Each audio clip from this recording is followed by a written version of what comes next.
Welcome to Narayana diploma idea Telugu channel. ఈరోజు topic ఏంటంటే dot centre for development of టెలిమెటిక్స్లో technician పోస్టులు పడ్డాయి అనమాట. అయితే మెకానికల్ బ్రాంచ్కి, ఈసీ బ్రాంచ్కి, ఐటీ బ్రాంచ్కి పోస్టులు పడ్డాయి. వీళ్ళ శాలరీ వచ్చేసరికి బేసిక్ 25,500 నుంచి 81,100 అనమాట. ఈ వీడియోలో ఫుల్ సెలక్షన్ ప్రాసెస్ ఎలా ఉంటుంది, ఎలా అప్లై చేయాలని చెప్తాను. వీటికి లాస్ట్ డేట్ వచ్చి 25/4/2025 అనమాట. ఈ జాబ్ యొక్క నోటిఫికేషన్ లింక్ అనేది నేను డిస్క్రిప్షన్లో ఇచ్చున్నాను, మీరు డౌన్లోడ్ చేసుకోవచ్చు. ఓకేనా?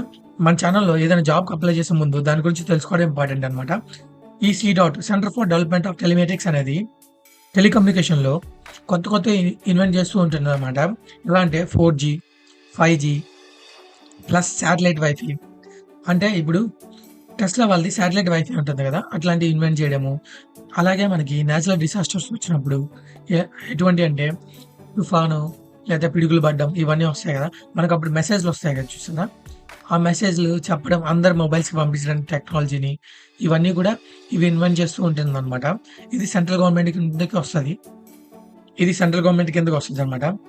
ఇక్కడ చూడండి, నేమ్ ఆఫ్ ద పోస్ట్ వచ్చి టెక్నీషియన్. వీళ్ళ పే వచ్చి 25,500 నుంచి 81,100 అనమాట. ఈ మధ్యలో గ్యాప్ ఎందుకు ఇస్తారంటే, ఎవరైతే పక్క కంపెనీలో 30,000 చేసి వస్తారో వాళ్ళకి 25,000 ఇవ్వడానికి అవ్వదన్నమాట. ఎవరైతే 30,000 చేసి వస్తారో వాళ్ళకి 30,000 బేసిక్ నుంచి స్టార్ట్ చేయాలన్నమాట. ఓకేనా? టోటల్ పోస్టులు 29 పోస్టులు. వీళ్ళ పోస్టింగ్ వచ్చి ఢిల్లీ కానీ బెంగళూరు కానీ ఉండొచ్చు. క్వాలిఫికేషన్ ఏం కావాలంటే 60% ఇన్ డిప్లొమా కానీ 60% ఇన్ బీటెక్లో కానీ కావాలన్నమాట. ఏ స్ట్రీమ్స్లో ఉన్నాయంటే jobs mechanical, IT, electronics and communication, electronics and ఇన్స్ట్రుమెంటేషన్లో ఉన్నాయన్నమాట పోస్టులు. ఓకేనా? అయితే ఏ బ్రాంచ్కి ఎన్ని పోస్టులు అని చెప్పలేదు వాళ్ళు. ఓకేనా? ఏజ్ లిమిట్ వచ్చి 25 ఇయర్స్.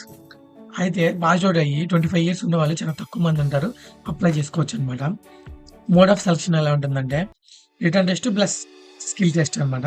అయితే స్కిల్ టెస్ట్ ఉండొచ్చు, ఉండకపోవచ్చు. ఓకేనా? రిటర్న్ టెస్ట్ మాత్రం ఉంటుంది అనమాట. కన్సర్న్ సబ్జెక్ట్లో 100 క్వశ్చన్స్ ఇస్తారు అనమాట. 100 మార్క్స్కి. డ్యూరేషన్ వచ్చి 90 మినిట్స్ అనమాట. ఓకేనా? వీటి యొక్క సిలబస్ నేను ఇచ్చిన నోటిఫికేషన్ లింక్లో ఉంది, డౌన్లోడ్ చేసుకొని చూడండి. ఓకేనా? అయితే ఇప్పుడు మనం ఎలా అప్లై చేయాలో చూద్దాం అనమాట. ఆన్లైన్లో గూగుల్కి వెళ్ళి డాట్ అప్లై ఆన్లైన్ అని టైప్ చేశాను అనమాట.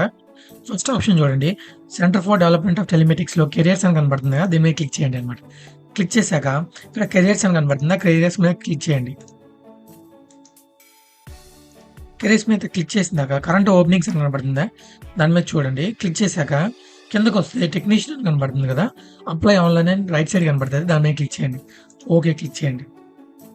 ఇక్కడ లాగిన్ ఆర్ రిజిస్టర్ అని కనబడుతుందా, ఇక్కడ మీరు ఫస్ట్ నేమ్ ఇప్పుడు చూడండి, కురుగొండ్ల మహేష్ అనుకోండి, కురుగొండ్ల ఇక్కడ ఇవ్వండి, మహేష్ అని ఇక్కడ ఇవ్వండి.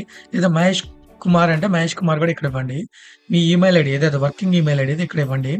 క్యాప్చా ఇక్కడ ఎంటర్ చేయండి, రిజిస్టర్ అని కొట్టండి అనమాట. అప్పుడు మీ ఈమెయిల్ ఐడికి email ID, password, user name వస్తుంది అనమాట. వాటితో మళ్ళీ లాగిన్ అవ్వాలి. మన ఈమెయిల్ ఐడి పాస్వర్డ్తో లాగిన్ అయ్యాక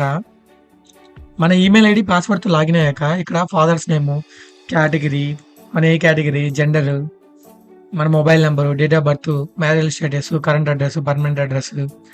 ఈ కరెంట్ అడ్రస్ టైప్ చేసిన తర్వాత ఇక్కడ టిక్ పెడితే పర్మనెంట్ అడ్రస్ కూడా అదే వస్తుంది అనమాట. నేషనాలిటీ ఇండియనా కాదా,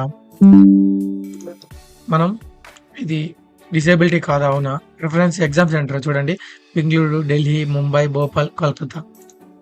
బెంగళూరు అయితే Bengaluru first preference, second preference, third preference, ఇట్లా 5th ప్రిఫరెన్స్లు పెట్టుకోవచ్చు అనమాట. ఆల్రెడీ ఎంప్లాయా కాదా, రిలేటివ్ ఎవరైనా ఉన్నారు డాట్లో, నో అని పెట్టేసి సేవ్ చేసి నెక్స్ట్ స్టెప్కి వెళ్తే మనకు అక్కడ డాక్యుమెంట్స్, ఫోటో, సిగ్నేచర్ ఇవన్నీ అప్లోడ్ చేయడానికి వస్తుంది. దాని తర్వాత మన ఎడ్యుకేషన్ డీటెయిల్స్ ఎంటర్ కూడా చేయాలి దీనికన్నా ముందు. దాని తర్వాత మనకి qualification details, photo, signature upload చేయాలి. దాని తర్వాత మనం బిల్ పేమెంట్ చేయాలి. అప్పుడు మన మెయిల్కి ఫామ్ వస్తుంది అనమాట, ఫిల్ అయినట్టు. ఇక్కడ మనం డౌన్లోడ్ కూడా చేసుకోవచ్చు అనమాట. ఓకేనా? ఇది అప్లికేషన్ ప్రాసెస్.